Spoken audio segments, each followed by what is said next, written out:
Hey there guys, it's Chelsea from Little Mountain Ranch, and today I wanted to share with you a huge problem that has recently developed in my cold room that you can see behind me here. Over the last couple of months, I have shared many videos about my food storage. It's something that I'm super passionate about. I'm passionate about growing food and I'm passionate about storing food. And I have learned quite a bit since I started. I started canning and preserving food about 20 years ago, but I didn't get really serious into growing food and preserving food up until I think about 4 years ago is when I really started to take it really seriously.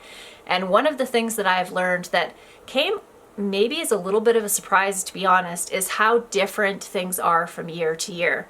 I kind of figured that once you learned to use a space like this, a cold room like this, that it would just sort of be the same from year to year, and that has definitely not proven to be the case. There are so many variables that are involved in food production. There's the weather, of course, which is probably the biggest one. There's also the time that you have available, and because most of us that are living this kind of lifestyle have our hands in many, many different pots. Most of us are working off our farms. We're not doing this full time. So there's that. There's also things that happen in life that can be really difficult, that can take you away from working on your farm. There's so many things that can impact it and affect it. I think it's really important to share the successes, but I also think it's important to share the failures and the challenges as well, because that's how we learn. I don't want to give an unrealistic impression either, because it is really hard. It's a lot of work and it's super challenging, and sometimes it can be really discouraging, like what I'm about to show you. The first thing that I will show you is a healthy stored squash. So this is a spaghetti squash, and I stored it, I think I must have put these in here in September. I think that's right. Before I put this in storage, I let it cure. And what that basically means is you let it get to the point where the skin is really hard, where you can't even put your fingernail dent in the skin. And also where the stem is dry, completely dry, because one of the areas that bacteria, molds and stuff can get into your plants, one of the main, is either through imperfections in the skin or through the stem of your plant. So this one is really well cured, as you can see. This one, not so much. Can you see this? Look at that. As you can see here, this is rot. This is soft and rotten. And one of the reasons that I can see is because there is not a stem on this. Can you see that? No stem. And one of the things that I mentioned when I did my harvesting videos, that you really want to make sure there's a stem, and sometimes that just doesn't happen.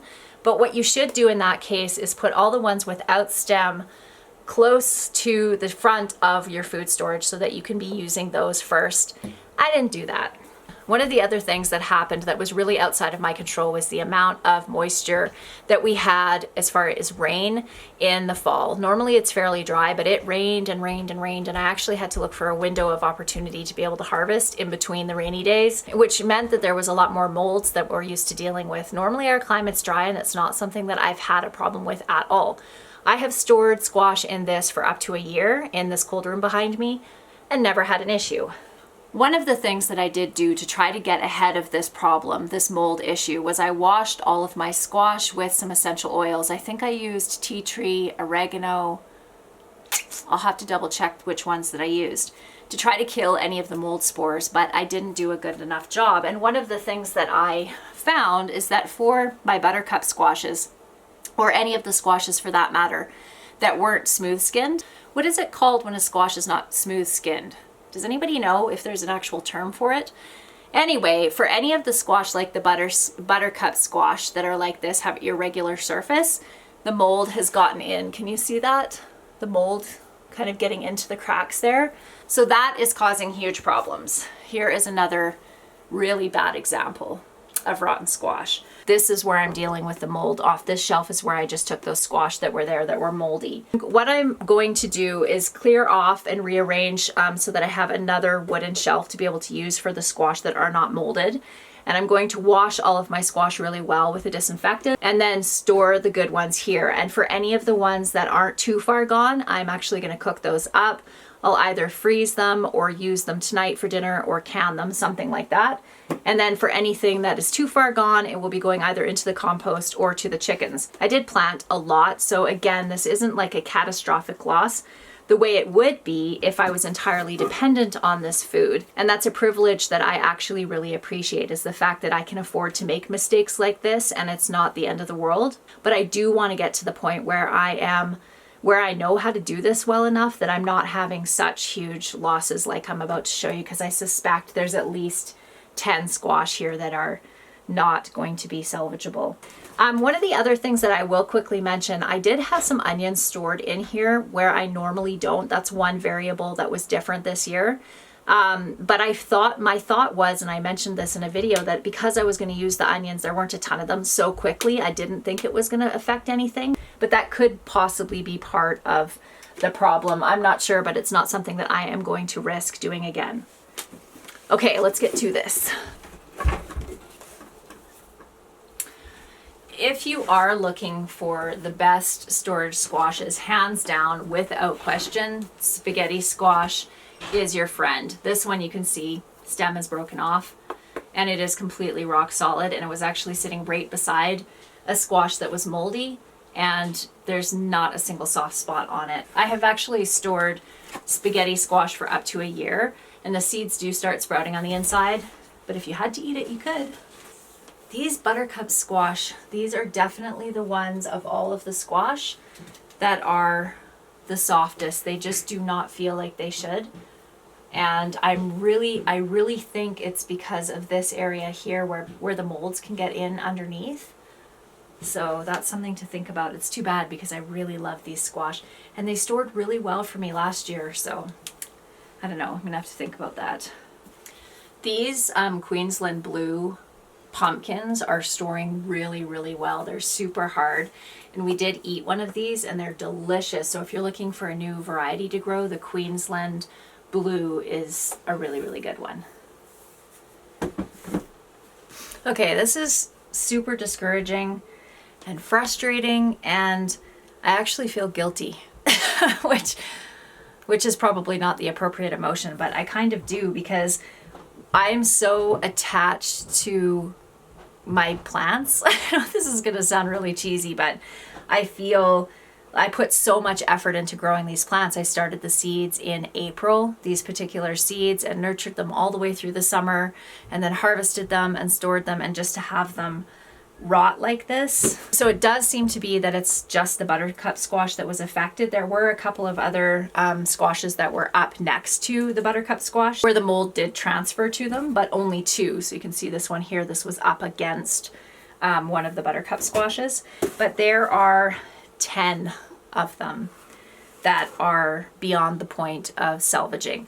So one of the things you should always do with your food storage, and I obviously didn't do this, is you need to check your food storage, the stuff that is in your root cellar or in your cold room, your vegetables that are stored, even your canned goods for that matter, at least once a week. And if you see any softness, any molding, anything like that, remove it right away, because it can spread through the rest of your stuff. And I obviously didn't do that. This did happen quite quickly, but even still, if I had been more on top of it, I probably would have lost less than I did. Again, I'm really grateful I planted so many, so we still have a large number of them left. But it's a waste that I am really not okay with. So I'm going to try to do better next year. Because the essential oils didn't really do the trick in the fall, I just decided to go for the straight up vinegar, which I know is going to work. The optimal temperature for storing squash is between 11 and 12 degrees Celsius. I think that's around 55 Fahrenheit. I probably should be using gloves. I am going to smell like vinegar now for days, I'm sure. But all I'm going to do is wipe them down. Because I'm using the straight vinegar, I'm not worried about drying them. It'll just evaporate. I'm paying special attention, sorry, the guys are making smoothies upstairs, around the stems. And then I'll just put that on my shelf, and I'm going to make sure that none of the squash are touching. I think because there's just so much rot happening with the buttercup squash, I am going to wash the shelf that they were on and leave them there, and just use all of these squash first, because it was overwhelmingly the buttercup squash. Yeah, see, I just picked that one up, and can you see that mold growing around the bottom? Ah, so discouraging. Okay, so this is how I am storing these buttercup squash. And as you can see, I'm doing it so that all of the tops are actually facing up, so they're not down. And then all of these squashes are all washed with vinegar, and they're all spaced so they are not touching. So I'm really hoping this is going to work. And I used quite a lot. I was very liberal with the vinegar around the stems and also the bottoms of these squash. So I'm really hoping that that is going to eliminate the rest of the mold growth. I also wiped down the surfaces with vinegar as well, and then also washed the floor with vinegar. These ones continue to mold, then I'm actually just going to move them right out of this space. None of the squash that I have here have any signs of mold on them, and I did treat them well, so hopefully that's going to nip the problem in the bud. If you haven't subscribed already, please consider subscribing. I would love to have you here as part of this community, and hit the bell notification down beside the subscribe button, and that will give you notifications when I upload videos here on YouTube. I also wanted to thank all of my patrons over on Patreon. I appreciate you guys so much.